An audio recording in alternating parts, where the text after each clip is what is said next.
Well, they kind of wore us down, and then they started doubling Lovejoy.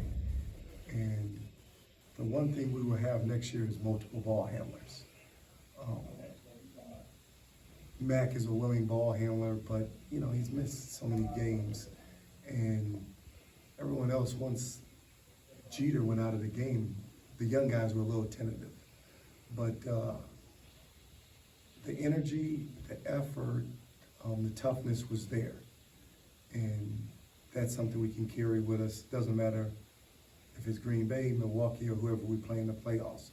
But that's the effort we're going to need. And then also, you know, we mixed it up. Played some man. I thought the zone bothered them. They made a couple key shots. You can't keep anybody scoreless, but it kind of threw them off rhythm, and that kind of helped us in the second half. Coach, you know, the second half at their place, last 17 minutes, you know, they played some tough defense, could make some shots. The game kind of started that way a little bit, but the Titans were able to find a little bit of that rhythm offensively. Just talk about playing a team like this and their defense, and what the Titans need to improve after that. Well, while they're good is they're going to pressure you full court. In the half court, they're going to force your baseline, and they post double from the baseline side. But all the reminds me of Louisville when I was at Michigan State. They're hand checking, the bumping, the grinding, just over time, you know, it wears you down. And you need multiple ball handlers. Unfortunately, we have what we have, but that will change. But they're a good team. It's the reason why they're in first place. They're gritty. And then they knocked down some timely shots. I liked our effort where we came back. At the end of the first half, you know, we cut it to 4. And there's those last 2 buckets to end the half to push it up to 8. That hurt. But, you know, it's a game of runs. We stayed the course.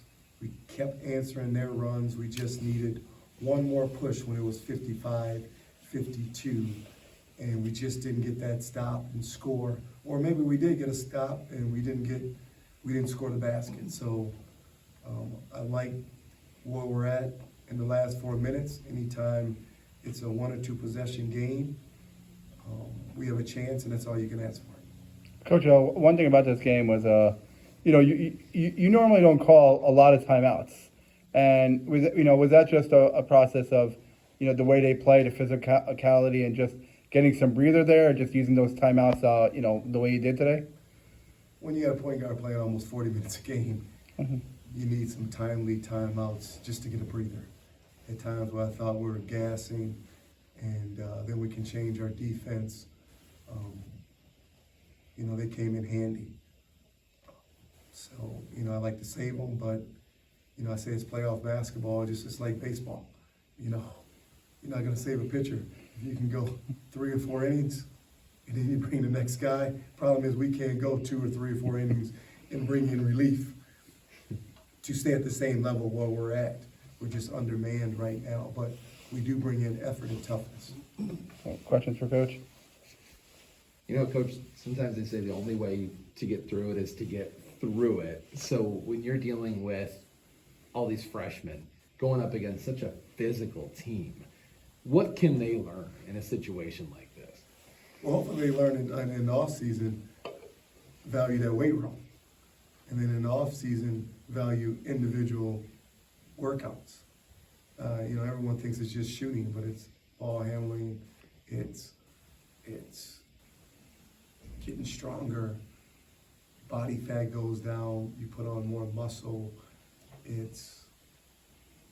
They learned a lot. They learned a lot that they had to play through a lot, and they're only freshmen, so they're going to be better as sophomores. I don't know what caliber he had, but I know he was a load in there, and he's only gotten better, and they learned that, you got to pick yourself up after wins or losses. There's been more losses, unfortunately, but, you got to keep battling. So the offseason is going to be big. They can make big improvements, and just strength alone. And the mental part of it is just the confidence. You got a chance to honor Mac before the game, part of senior night. Him coming back this year was not something that I think a lot of people expected. What has his return meant to you and to your guys? Just he sees we're undermanned. Most guys would have checked it in. He's still playing on one foot. He can't push off. He's playing on all heart. He's trying to make shots. He's showing a true, it's just, it's for this generation, it's not normal. Because we're in the entitlement generation, and he's in the, I want to do what's best for the team. If that's 5 minutes, 10 minutes, or whatever it is. But just his presence at practice, his voice, his leadership, he's a guy that just stays the course, and he's positive. He's probably harder on himself. I said it before the game to him. I showed him, I said, Mac, you went out after the Ball State game, and you didn't return until, he's only played 3 games. And it was only 1 week of practice. Let's take a deep breath, man. And just play a couple minute stretches and kind of go from there. And I think when I say that, another 15, 16 minutes.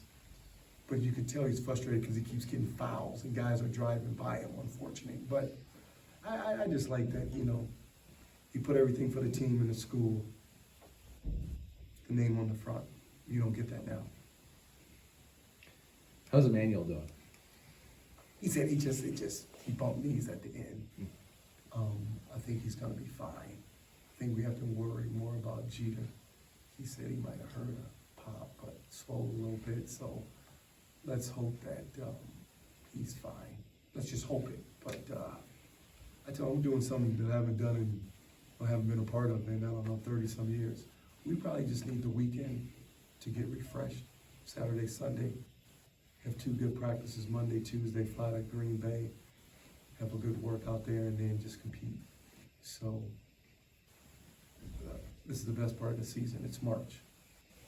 And some way, somehow, we are going to make a run, whoever we play. I know you haven't probably started too much to look at the Green Bay game because you've got that now coming up, but what do you remember when you think back to the game you guys had? That was your last one? Oh, I remember. I know one thing. We followed the scout. We didn't give any back cut layups up. We got to figure out how to guard that big tank they have on the inside. He scored a little bit on us from there. You got to be there on those shooters. So they run good offense and they play sound defense. It's going to be a dogfight. They circled it like, hey, just like I was circled it. We're in the next game. It's a big game. But they made some runs at us here.